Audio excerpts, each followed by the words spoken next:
Okay okay. Screen भी share हो जाए तो पता नहीं है।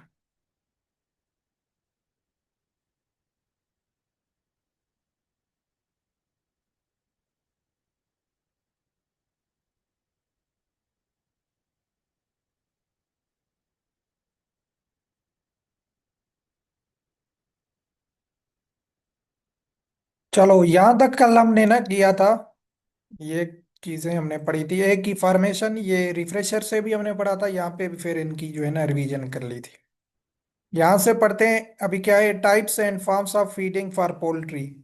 ठीक है, अभी पोल्ट्री की फीड को ना क्लासिफाई किया गया कि उसकी एज के हवाले से ना उसको डिफरेंट टाइप्स में दी जाती है, ये शेड्स में। ये पेपर के हवाले से इम्पोर्टेंट चीज नहीं है टॉपिक, बट आपको जस्ट जनरली पता हो किस तरीके से दी जाती है। पहले स्टार्टिंग फेज कहा जाता है, या जिसे स्टार्टर फीड कहा जाता है। फिर आता है ग्रोइंग राशन या ग्रोइंग फीड कहा जाता है। फिर फिनिशिंग या लेइंग जो होता है एग्स के लिए। ठीक है, ये डिफरेंट टाइप्स में दी जाती है।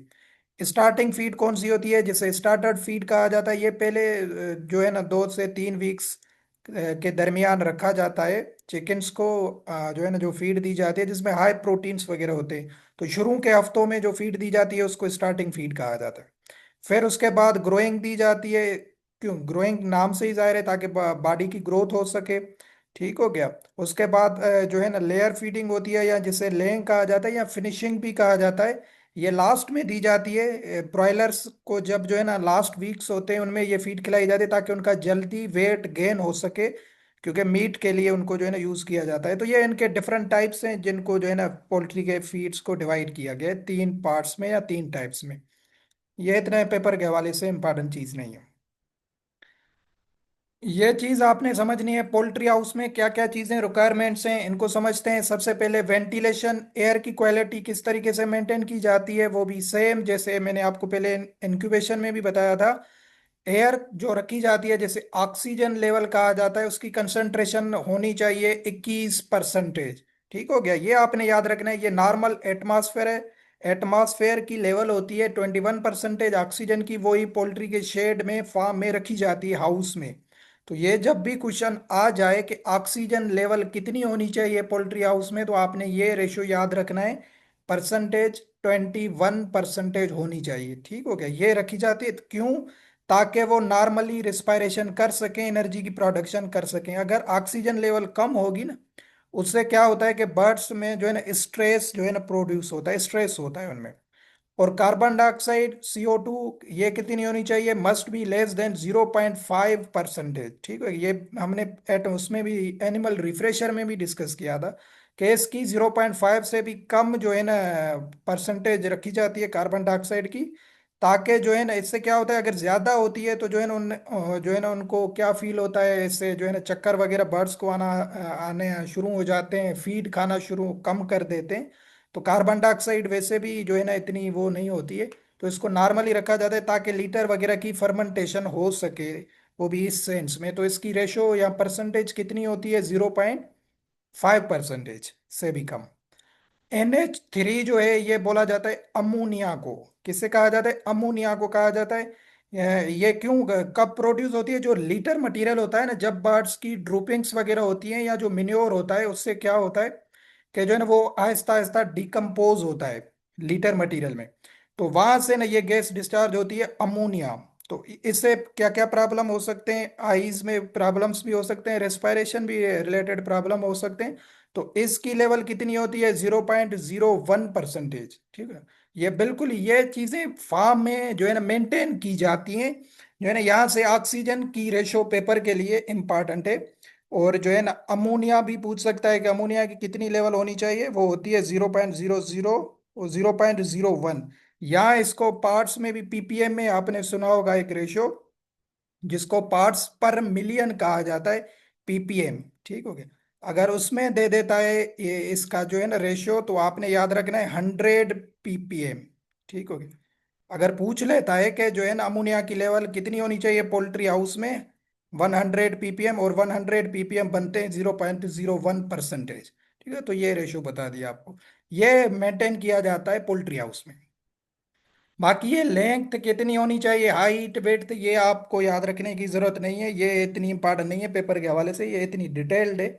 ये मैनेजमेंट से नहीं आता कि जो है ना शेड की लेंथ होनी चाहिए 300 फीट, डिस्टेंस दो शेड्स के दरमियान 50 फीट का होना चाहिए, 100 फीट जो रोड वगैरह होते हैं उनसे दूर होना चाहिए पोल्ट्री हाउस। तो ये याद रखने की जरूरत नहीं है, ठीक हो गया।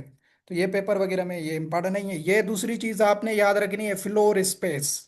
फ्लोर स्पेस क्या होता है कि वो एरिया जो बर्ड्स को रिक्वायर्ड होता है कि जो है ना वो कंफर्टेबल रह सके, प्रॉपर ग्रोथ कर सके या हेल्दी रह सके, तो वो जो एरिया होता है जिसको फ्लोर स्पेस कहा जाता है। तो वो क्या होता है, वो आपने थोड़ा सा जहन में बिठाना है। जो ब्रॉयलर होते हैं, जो मीट प्रोडक्शन के लिए बर्ड्स होते हैं, उनको दिया जाता है 1 स्क्वायर फीट। ठीक हो, 1 स्क्वायर फीट बर्ड्स जो ब्रॉयलर होते हैं उनको एरिया दिया जाता है। मतलब कि एक बर्ड को दूसरे बर्ड से 1 स्क्वायर फीट के दरमियान रखा जाता है। इस सेंस में ये फ्लोर स्पेस उनके लिए मेंटेन की जाती है, एक बर्ड के लिए ये स्पेस है 1 स्क्वायर फीट। मतलब 100 बर्ड्स हैं ब्रॉयलर, जो है ना चिकन्स, तो उनको 100 स्क्वायर फीट दी जाएगी। ठीक होगी ये इस तरीके से। और जो लेयर होते हैं उनको कितनी दी जाती है, 1.5 स्क्वायर फीट। तो ये न कभी थोड़ा सा इंपॉर्टेंट है पेपर के हवाले से, ये क्वेश्चन आ सकता है, कभी आया नहीं है, ये आ सकता है कि लेयर में जो है ना फ्लोर स्पेस कितनी होनी चाहिए, 1.5 स्क्वायर फीट। ब्रॉयलर में जो है ना 1 स्क्वायर फीट। तो ये ब्रॉयलर और लेयर का याद रखें, यहाँ से क्वेश्चन आ सकता है। और जो ब्रीडर होते हैं उनके लिए कितनी होनी चाहिए, 2.5 स्क्वायर फीट। और जो है ना बस ये 2.5 तक। तो ये तीन आप जेन में बिठाएं। जो है ना ब्रीडर कौन से होते हैं, जो फर्टिलिटी या मेटिंग के लिए बर्ड्स रखे जाते हैं। तो 1 स्क्वायर फीट ब्रॉयलर के लिए, लेयर के लिए 1.5, और जो ब्रीडर होते हैं उनके लिए 2.5 रखी जाती है, ताकि वो एक्स्ट्रा उनको स्पेस दी जाती है मेटिंग के लिए। ठीक हो गया, ये आपने जेन में बिठानी है, ये थोड़ी इंपॉर्टेंट है। बाकी दूसरी क्या है, ह्यूमिडिटी। ह्यूमिडिटी को क्या होता है, ये मॉइस्चर होता है जो एयर में प्रोड्यूस होता है, जैसे नमी वगैरह बोला जाता है। तो ये जो हैचिंग के लिए इंक्यूबेशन में तो आपको बताया था ये 60 होती है, जो है ना 60 to 70% इसको मेंटेन किया जाता है, बट इसने नॉर्मली 70% रखी है हैचिंग के लिए यहाँ इस बुक में। बाकी जो ये वाली आपने याद रखनी है, पोल्ट्री हाउस में अगर पूछा जाए कि नमी का क्या रेशियो है या क्या परसेंटेज है, वो आपने ये रेंज में याद रखनी है, ये आइडियल है 55 to 65%। ये जो पोल्ट्री हाउस होता है इसमें ह्यूमिडिटी को इस तरीके से मेजर किया जाता है कि इतनी आइडियल होनी चाहिए। इससे अगर कम होगी तो रिस्पायरेशन के प्रॉब्लम्स होंगे, अगर इससे ज्यादा होगी तो फंगस के प्रॉब्लम्स होंगे। ठीक हो गया। तो इस तरीके से ये आपने ये दो कंडीशंस भी जहन में बिठानी है पेपर के हवाले से। ये तो नॉर्मल आइडियल रेंज है इसकी, 55 to 65%। ठीक है। अगर क्वेश्चन आ जाए कि अगर लो है ह्यूमिडिटी तो क्या होगा, रिस्पायरेटरी प्रॉब्लम्स होंगे, अगर हाई होगी तो क्या होगा, उससे फंगस के प्रॉब्लम्स हो सकते हैं। ठीक हो, क्योंकि वो अगर लो होगी तो वो ड्राई हो जाती है, इससे रिस्पायरेटरी प्रॉब्लम्स भी हो सकते हैं, डस्ट की फॉर्मेशन हो सकती है। ठीक हो गया। अगर ज्यादा होगी तो वो क्या हो जाएगा, बहुत ही गीला हो जाएगा लीटर मटेरियल, तो उससे क्या होगा, फंगस की प्रोडक्शन ज्यादा हो सकती है। ठीक हो गया। तो इस तरीके में आपने ये जस्ट सिंपली याद रखना है कि अगर ह्यूमिडिटी जो है वो लो हो जाए तो रिस्पायरेशन के प्रॉब्लम्स, अगर ज्यादा हो जाए तो फंगस के प्रॉब्लम, ये दो कंडीशंस इसमें आपने ज़हन में बिठानी है। टेम्परेचर आपको बताया था ये वाला, ये यहाँ से आपने याद रखना है। बाकी वहाँ पे एनिमल रिफ्रेशर में जो हमने पढ़ा था, जो है ना सेल्सियस में, वो जेन में बिठाना है। 95 फ़ारेनहाइट ब्रूडिंग जो होती है फर्स्ट वीक में, उसमें ये टेम्परेचर रखा जाता है, इसमें मैंने आपको सेल्सियस में बताया था 35। तो ये यहाँ तक ये चीज़ें इंपॉर्टेंट है पोल्ट्री हाउस से रिलेटेड, जो यहाँ पे इनकी डिस्क्रिप्शन लिखी हुई है। ठीक है। तो ये यहाँ तक आपने समझना है। उसके बाद ये क्या चीजें हैं, डिसइंफेक्टेंट क्लासिफिकेशंस। ठीक हो गया। तो ये अभी आपने समझना है कि पहले के डिसइंफेक्टेंट किसे कहा जाता है। इसकी डेफिनेशन 2023 में आ चुकी है। तो आपने इसकी डेफिनेशन समझनी है, क्या होते हैं ये, केमिकल्स होते हैं या केमिकल सब्सटेंस होते हैं जो माइक्रो ऑर्गेनिज्म जितने भी होते हैं, जिसमें बैक्टीरिया भी आ सकता है, वायरस भी, फंजी, ये सारी चीजें उनको डिस्ट्रॉय करने के लिए होते हैं। बट आपने एक चीज पे याद रखना है कि ये जो नॉन लिविंग ऑब्जेक्ट्स होते हैं उनके लिए यूज होते हैं। नॉन लिविंग ऑब्जेक्ट्स जो होते हैं, मैं लिख देता हूं, नॉन लिविंग, एक देखें ना, कुछ ऐसे केमिकल सब्सटेंस होते हैं जो हम बॉडी पे भी यूज करते हैं, जैसे डिटोल वगैरह है ना, तो वो उससे भी क्या होता है, फंगस वगैरह या कोई माइक्रो ऑर्गेनिज्म से जो है ना, डॉक्टर सजेस्ट भी करते हैं। बट वो क्या है, हम लिविंग ऑर्गेनिज्म, जैसे हमारी बॉडी क्या है, हम क्या है, लिविंग ऑर्गेनिज्म है, हम लिविंग ऑर्गेनिज्म पे उनको यूज करते हैं। एंटीसेप्टिक्स होते हैं, ये हम पढ़ेंगे माइक्रो में। बट डिसइंफेक्टेंट क्या होते हैं, ये नॉन लिविंग जो चीजें होती हैं या नॉन लिविंग ऑब्जेक्ट्स जो होते हैं वहां पे ये यूज किए जाते हैं। और ये आपने बात जहन में बिठानी है, ठीक है। नॉन लिविंग ऑब्जेक्ट्स में का मतलब क्या होता है, जैसे दीवारें हैं, जो है ना इक्विपमेंट्स हैं, फ्लोर है, या पोल्ट्री का हाउस है, ये क्या है, नॉन लिविंग है। तो इनके लिए जो केमिकल सब्सटेंसेस यूज किए जाते हैं उनको कहा जाता है डिसइंफेक्टेंट, ठीक हो गया। तो इसको समझना या पहचानने का तरीका क्या है, आपको स्टेटमेंट में मिलेगा नॉन लिविंग ऑब्जेक्ट्स, या इसके लिए एक और वर्ड भी सिनोनिम यूज होता है, वो भी आपने जहन में बिठाना है, इन एनिमेट ऑब्जेक्ट्स।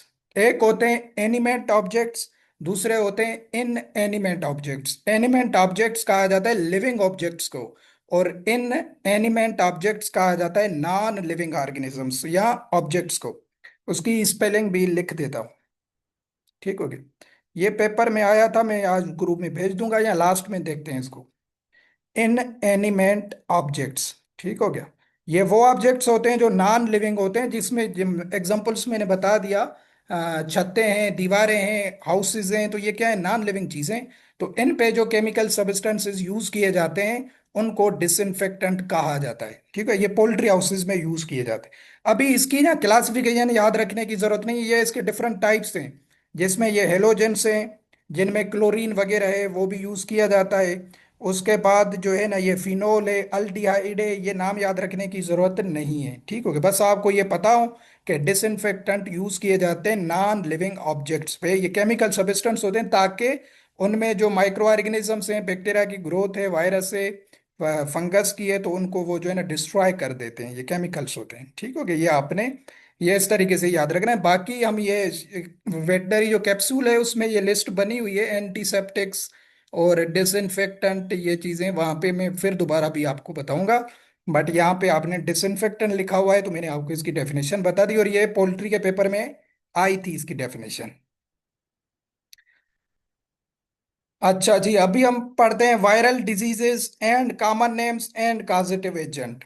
ये चीजें इंपॉर्टेंट हैं, पेपर के हवाले से एक दो क्वेश्चन हमेशा इनके या तो सिनोनिम से आते हैं या कॉजेटिव एजेंट से, हर पेपर में आते रहते हैं, जो आपने याद रखने। पहली डिजीज क्या है, वो है एवियन एनसेफ्लोमेलाइटिस।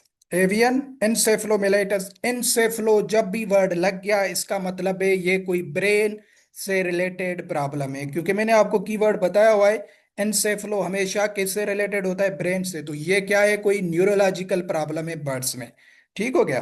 तो ये आपने याद रखना है, एवियन एनसेफ्लोमेलाइटिस।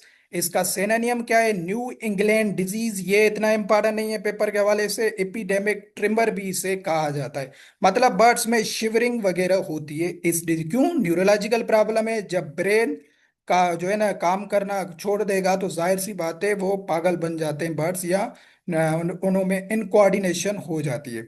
इसका आपने कॉजेटिव एजेंट याद रखना है, जस्ट इसका कॉजेटिव एजेंट इंपॉर्टेंट है। हमेशा याद रखे जिसकी लास्ट में डी ए ई है, जिसकी अभी ये ना आपने शुरू में क्या कहते हैं, बॉटनी या जूलॉजी में पढ़ा होगा, फाइलम होता है, फिर आर्डर, क्लास, फैमिली, फिर आती है स्पेशी, इस तरीके से आपने इनकी क्लासिफिकेशन समझी होगी। तो जिसकी लास्ट में डी ए ई होता है ना, उसको फैमिली तस्लीम किया जाता है, ठीक हो गया। उस एजेंट या जो पॉजिटिव एजेंट होता है वो उसकी फैमिली होती है। तो ये आपने याद रखना है, डी ए ई। तो कभी कभी वो पेपर में उस फैमिली का भी पूछता है, कभी कभी वो उसका पॉजिटिव एजेंट जो डायरेक्ट होता है वो भी पूछता है, कभी कभी पॉजिटिव एजेंट में भी वो ये फैमिली वाला जो है ना ऑप्शन दे देता है। कोई बात नहीं, हमें जस्ट मतलब है उससे पहचाने का। अभी जो एवियन एनसेफ्लोमेलाइटिस से, इसका पॉजिटिव एजेंट क्या है, पिकोरना वायरस। क्या है, पिकोरना वायरस या पिकोरना वेरिडाई। अभी ये वेरिडाई क्या है, ये फैमिली है, ठीक हो, ये पिकोरना वायरस की फैमिली है, जिससे ये जो है ना एजेंट बना हुआ है पिकोरना वायरस। तो कोई भी आ जाए, बात है कि ये कंफ्यूज नहीं होना है। तो पिकोरना वायरस है, ये डायरेक्ट एमसीक्यूज है कि एवियन एनसेफ्लोमेलाइटिस किससे होती है, इसका पॉजिटिव एजेंट क्या है, पिकोरना वायरस, ये आपने याद रखना है। ठीक हो गया, ये चिकन्स को इफेक्ट करती है। अभी मैंने जैसे बताया, एनसेफलो है, ब्रेन से न्यूरोलॉजिकल साइंस होंगी। ठीक हो गया, कोऑर्डिनेशन सही नहीं होगी, बर्ड्स में पैरालिसिस हो जाएंगे, फीड वगैरह नहीं लेंगे, वेट जो है ना उनका सही अच्छा गेन नहीं होगा। तो ये सारी चीजें अभी आप छोड़ दें, ये आपने जस्ट काजेटिव एजेंट इसका याद रखना है, पिकोरोना वायरस। दूसरा, एवियन ल्यूकोसिस। ये क्या प्रॉब्लम है एवियन ल्यूकोसिस? इसे कहा जाता है बिग लिवर डिजीज। ये वेरी वेरी इंपॉर्टेंट नाम है पेपर के हवाले से, कि बिग लिवर डिजीज पोल्ट्री में किस डिजीज को कहा जाता है, वायरल प्रॉब्लम को एवियन ल्यूकोसिस को कहा जाता है। ये भी वायरल प्रॉब्लम है। ठीक हो गया। इसका कॉजेटिव एजेंट क्या है? रूटा वायरस।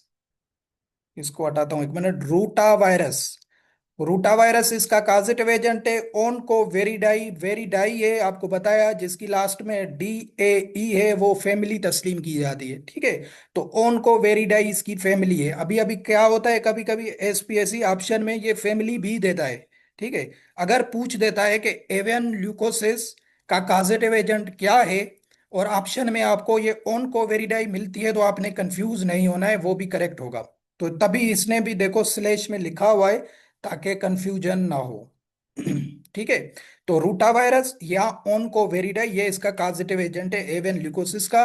बट इसका नाम थोड़ा पेपर के हवाले से सेनोनियम इंपॉर्टेंट है, कि बिग लिवर डिजीज किसको कहा जाता है, तो आपने याद रखना है एवियन ल्यूकोसिस को कहा जाता है। ठीक है, मतलब इसमें साइंस वगैरह विजिबल नहीं होती, ट्यूमर्स बनते हैं स्प्लीन पे, लिवर पे, ठीक है, या अदर ऑर्गन्स पे। तो इसलिए इसको बिग लिवर डिजीज कहा जाता है, मतलब अपनी साइज से वो लिवर इंक्रीज हो जाता है। किससे होती है? रूटा वायरस से होती है।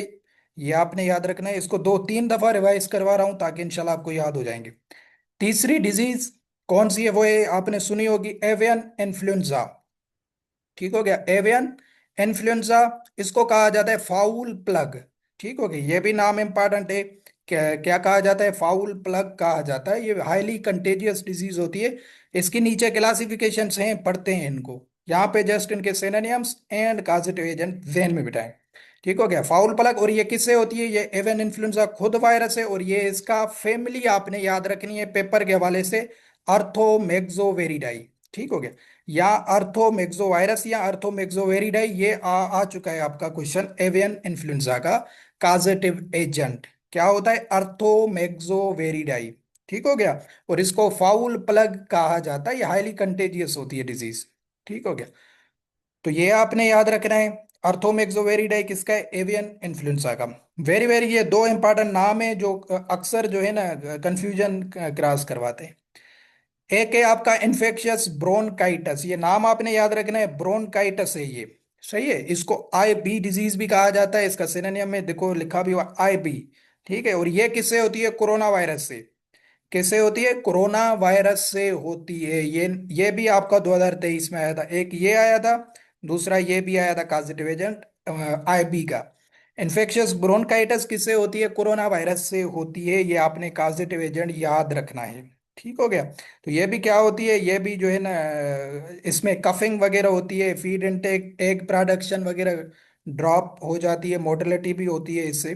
ठीक हो गया, तो ये क्या है? आईबी डिजीज है, इसका कॉजेटिव एजेंट है कोरोना वायरस। दूसरा क्या वायरल प्रॉब्लम है? Infectious bursal disease.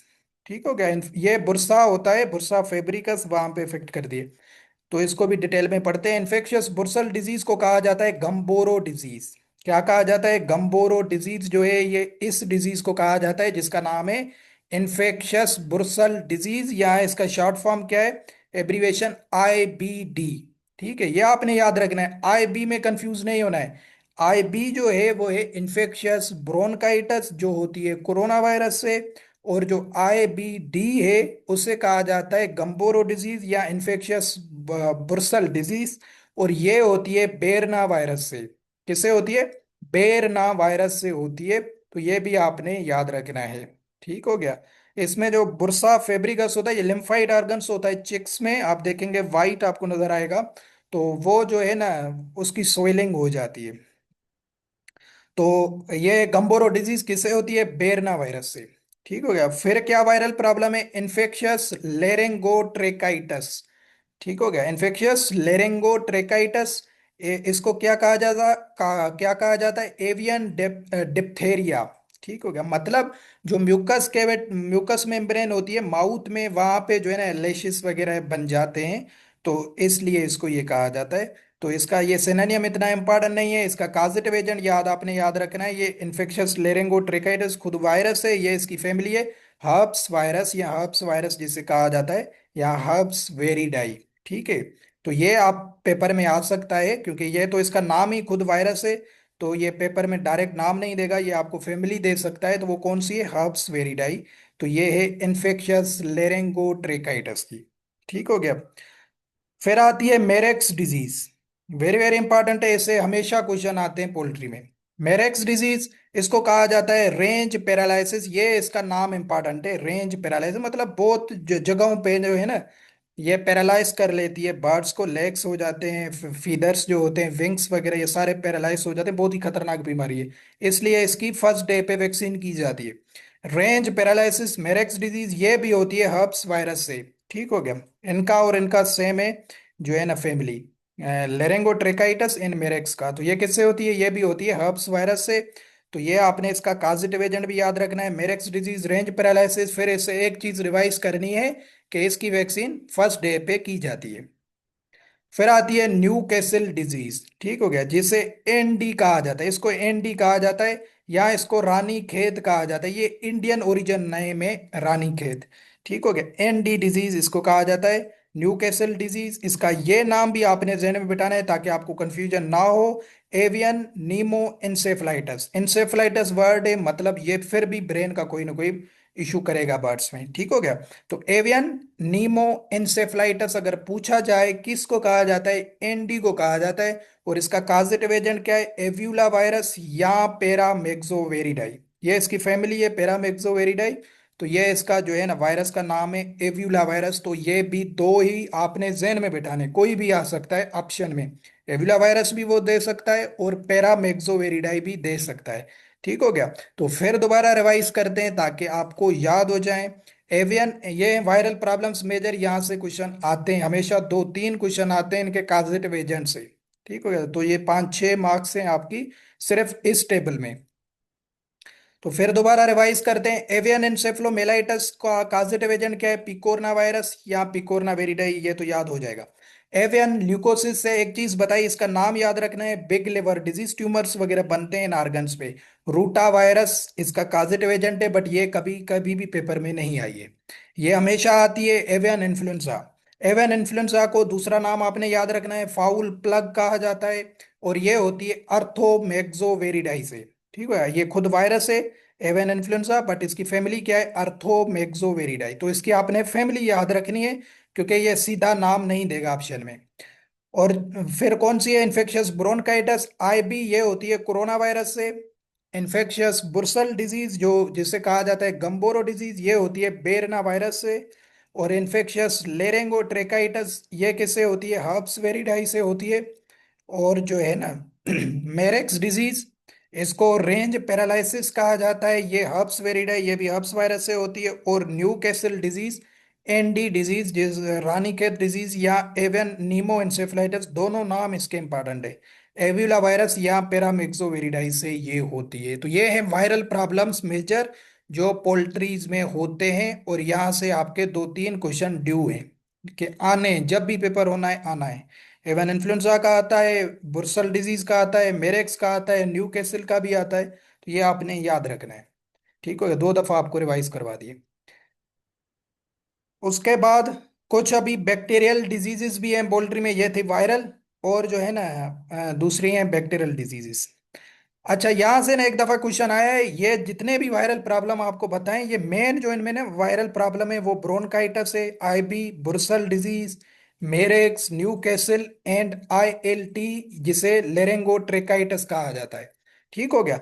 इनमें से जो जिसका कैरियर स्टेटस एक जो है ना, कैसे कहा जाता है कि जब बर्ड्स साइंस नहीं दिखाते हैं, हेल्दी दिखते हैं, दिखने में वो आपको हेल्दी नजर आएंगे, बट उनमें वो वायरस मौजूद होती है, उसको कहा जाता है कैरियर स्टेटस। बता दे रहा हूं, अभी बताता हूं उसे क्या कहा जाता है। ये इसलिए बता रहा हूं क्योंकि ये आपके सामने है, फिर बीच में आगे पीछे हो जाएंगे, आपको याद नहीं रहेगा। कैरियर स्टेटस किससे कहा जाता है? कैरियर स्टेटस बोला जाता है जब बर्ड की बॉडी में वायरस तो मौजूद हो, बट वो आपको नजर ना आए। एक होता है ना कि कुछ बर्ड्स बिल्कुल आपको डिप्रेस्ड नजर आएंगे, आपको पता चल जाएगा कि ये बीमार है। ठीक है। इसमें बर्ड्स आपको हेल्दी नजर आएंगे, बट उनकी बॉडी में जो है ना वायरस मौजूद होगी, और वो उससे क्या होता है कि वो दूसरे बर्ड्स में जो है ना वो पास कर लेते हैं वायरस को। तो इसको कैरियर स्टेटस कहा जाता है। जब भी क्वेश्चन आ जाए ऑप्शंस में आपको ये वायरल प्रॉब्लम दे दे और कहे कि इनमें सब में से कैरियर स्टेटस किसका है, तो आपने याद रखना है वो होती है इन्फेक्शियस लेरिंगोट्रेकाइटिस। ये भी खतरनाक प्रॉब्लम है, वेरी डेंजरस है। ठीक है। क्यों है कि इसमें बर्ड साइंस नहीं दिखाता। क्लिनिकल साइंस होती है हर डिजीज की, ये वो नहीं दिखाता। इसकी बॉडी में इन जब भी ये वायरस लगती है तो बर्ड्स हेल्दी नजर आता है, बट ये क्या करता है, ये खुद से वायरस को ट्रांसमिट करता है दूसरे बर्ड्स में। तो इसको कैरियर स्टेटस कहा जाता है। तो ये सिग्निफिकेंट है सब डिजीजेस में से, ILT का, इन्फेक्शियस लेरेंगोट्रेकाइटिस। तो ये आपने याद रखना है यहाँ से, फिर हम इसको डिटेल में पढ़ते भी हैं नीचे।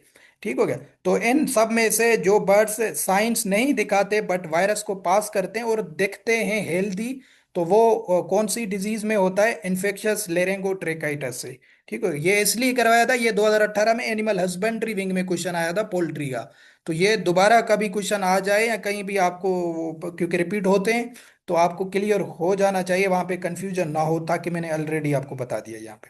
क्योंकि आप करेंगे कि एनडी सबसे खतरनाक है, एनडी होती है, बट एनडी में आपको पता है साइंस वो बर्ड्स में पता चल जाती हैं, दिखती हैं, बट इसमें नहीं दिखती हैं। ठीक है।